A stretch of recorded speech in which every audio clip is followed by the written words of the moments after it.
മുല്ലപ്പെരിയാറിലെ ജലനിരപ്പ് ഉയർത്തുമെന്ന തമിഴ്നാടിന്റെ ബജറ്റ് പ്രഖ്യാപനത്തിൽ ആശങ്കയിൽ ഇടുക്കി ജനത. തീരുമാനം ആശങ്കാജനകമെന്ന് ഉടുമ്പൻചോല MLA സേനാപതി വേണു. കേരളത്തിലെ ജനങ്ങളുടെ സുരക്ഷയ്ക്ക് ഭീഷണിയാകുന്ന പ്രഖ്യാപനമാണ് ഉണ്ടായത്. TVKയുടെ തെരഞ്ഞെടുപ്പ് മാനിഫെസ്റ്റോയിൽ 152 അടിയായി ഉയർത്തുമെന്നായിരുന്നു പ്രഖ്യാപനം. ഇത് അംഗീകരിക്കാനാകില്ല. കേരളത്തിന്റെ പ്രഖ്യാപിത നയം കേരളത്തിന്റെ സുരക്ഷ തമിഴ്നാടിന് വെള്ളമെന്നതാണെന്നും MLA പ്രതികരിച്ചു. വിഷയത്തിൽ മുഖ്യമന്ത്രി തലത്തിൽ ചർച്ച നടത്തുമെന്നും സേനാപതി വേണു പറഞ്ഞു. PM ഇവരുടെ TVKയുടെ തെരഞ്ഞെടുപ്പ് മാനിഫെസ്റ്റോയിൽ പറഞ്ഞത് 142 അടിയാക്കി വർദ്ധിപ്പിക്കും, ഉയർത്തും എന്നായിരുന്നു തെരഞ്ഞെടുപ്പ് മാനിഫെസ്റ്റോയിൽ പറഞ്ഞിരിക്കുന്നത്.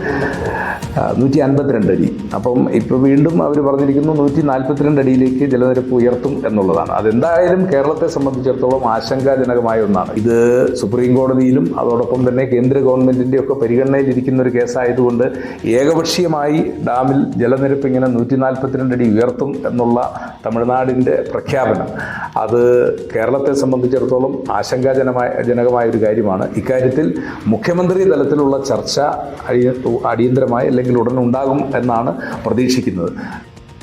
നിതിൻ സേവ്യർ നൽകും വിശദാംശങ്ങൾ. നിതിൻ, ഇന്നലത്തെ ബജറ്റ് പ്രഖ്യാപനത്തിലാണ് ഇക്കാര്യം ഉണ്ടായിരുന്നത്. എന്തായാലും മുല്ലപ്പെരിയാർ ജലനിരപ്പ് ഇങ്ങനെ ഉയർത്തുവാണെങ്കിൽ അത് എന്ത് തന്നെയായാലും കേരളത്തിന് ആശങ്കയാണ്. പ്രത്യേകിച്ച് ഇടുക്കി ജനതയ്ക്ക് അതൊരു ആശങ്കയുള്ള വിഷയമാണ്.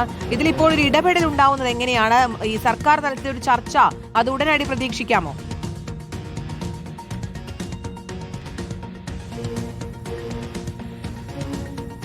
തീർച്ചയായും സർക്കാർ തലത്തിലുള്ള ഒരു ചർച്ച അത് ഉടനടി തന്നെ പ്രതീക്ഷിക്കാവുന്നതാണ്. കാരണം കഴിഞ്ഞ ദിവസം നടന്ന ബജറ്റ് പ്രഖ്യാപനത്തിലാണ് ഇത്തരത്തിൽ മുല്ലപ്പെരിയാർ ജലനിരപ്പ് 142 അടിയിലേക്ക് ഉയർത്തുമെന്ന് തമിഴ്നാട് സർക്കാർ പ്രഖ്യാപിക്കുന്നത്. നേരത്തെ സുപ്രീം കോടതി 142 അടി വരെ ഉയർത്താനായി തമിഴ്നാടിന് അനുവാദം നൽകിയിരുന്നു. പക്ഷേ കേരളത്തിന്റെ ആശങ്കകളടക്കം പരിഗണിച്ചുകൊണ്ട് കഴിഞ്ഞ കുറേ കാലമായത് 136 അടിയിൽ നിലവിൽ പരിമിതപ്പെടുത്തിയിരിക്കുകയാണ്. പക്ഷേ നിലവിലെ തീരുമാനം സംസ്ഥാന സർക്കാർ എടുത്തിരിക്കുന്ന തീരുമാനം അത് എത്രയും പെട്ടെന്ന് തന്നെ മുല്ലപ്പെരിയാറിന്റെ ജലനിരപ്പ് ഉയർത്തുക എന്നതാണ്. ഇത് കേരളത്തിലെ ജനങ്ങളെ, പ്രത്യേകിച്ച് ഇടുക്കിയിലുള്ളവരെയൊക്കെ സംബന്ധിച്ച് വലിയ ആശങ്കാജനകമാണ്. അതുതന്നെയാണ് സേനാപതി വേണു MLA പറയുകയും ചെയ്യുന്നത്. ഇതൊരു തരത്തിലും അംഗീകരിക്കാനാവുന്നതല്ല. പ്രത്യേകിച്ച് കേന്ദ്ര സർക്കാരിന്റെയും സുപ്രീം കോടതിയുടെയും ഒക്കെ പരിഗണനയിലിരിക്കുന്ന വിഷയത്തിൽ ഏകപക്ഷീയമായി ഇത്തരത്തിൽ തീരുമാനമെടുക്കാൻ പറ്റില്ല എന്നാണ് സേനാപതി വേണു MLA അടക്കമുള്ളവർ പറയുന്നത്. 152 അടിയാക്കി ഉയർത്തുമെന്നാണ് TVKയുടെ മാനിഫെസ്റ്റോ പറയുന്നത്.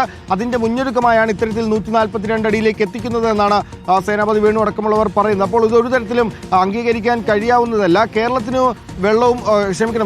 സുരക്ഷയും തമിഴ്നാടിന് വെള്ളവും എന്നതാണ് കേരളത്തിന്റെ പ്രാഥമിക പരിഗണന. പക്ഷേ അപ്പോൾ സുരക്ഷയ്ക്ക് തന്നെയാണ് മുൻഗണന നൽകുന്നത്. കേരളത്തിലെ ജനങ്ങളുടെ സുരക്ഷ വിട്ട് മറ്റൊന്നിനും തയ്യാറാവുന്നില്ല എന്ന് അവർ ഉറപ്പിച്ച് പറയുന്നുണ്ട്. അതുകൊണ്ട് തന്നെയാണ് മുഖ്യമന്ത്രി തലത്തിലൊരു ചർച്ച ഉടൻ തന്നെ നടക്കും എന്നൊരു പ്രതീക്ഷ അവർക്ക് നൽകുന്നത്. അത്തരത്തിലൊരു ചർച്ച നടത്തിയാൽ മാത്രമേ ഇതിലൊരു കൃത്യമായ തീരുമാനം വരുള്ളൂ. പ്രത്യേകിച്ച് തമിഴ്നാടും കേരളവും തമ്മിൽ വർഷങ്ങളായി ഇത്തരത്തിൽ ഈ മുല്ലപ്പെരിയാർ അണക്കെട്ടുമായി ബന്ധപ്പെട്ട അല്ലെങ്കിൽ അതിന്റെ ജലനിരപ്പ് ഉയർത്തുന്നതുമായി ബന്ധപ്പെട്ടുള്ള വലിയ പ്രശ്നങ്ങൾ കാലങ്ങളായി നിലനിൽക്കുന്നുണ്ടായിരുന്നു. അത് കഴിഞ്ഞ കുറേ നാളുകളായി വലിയ പ്രശ്നങ്ങളില്ലാതെ പോകുന്നു. അതിനിടയിലാണ് പുതിയ TVK സർക്കാർ വരുന്നതും അവർ മാനിഫെസ്റ്റോയിൽ 152 അടിയായി ഉയർത്തുമെന്നുള്ള ഒരു പ്രഖ്യാപനം ജനങ്ങൾക്ക് നൽകുകയും ചെയ്യുന്നത്. അതിന്റെ മുന്നൊരുക്കമായി കഴിഞ്ഞ ദിവസം 142 അടിയായി ഉയർത്തുമെന്നുള്ള പ്രഖ്യാപനം വരുന്നു. ഏതായാലും ഇതിൽ വലിയ ആശങ്ക ഇടുക്കിയിലെ ജനങ്ങൾക്കുണ്ട്. അതുകൊണ്ട് തന്നെ മുഖ്യമന്ത്രി തലത്തിൽ ചർച്ച നടത്തി വളരെ പെട്ടെന്ന് തന്നെ ഇതിലൊരു തീരുമാനമെടുക്കണമെന്നാണ് അവരുടെ ആവശ്യം. ജനത ആവശ്യപ്പെടുന്ന ഉടൻ തന്നെ ഒരു ചർച്ച നടത്തിയതിനൊരു പരിഹാരം കാണണമെന്ന ആവശ്യം. നിതിൻ സേവ്യറാണ് വിശദാംശങ്ങൾ നൽകിയത്.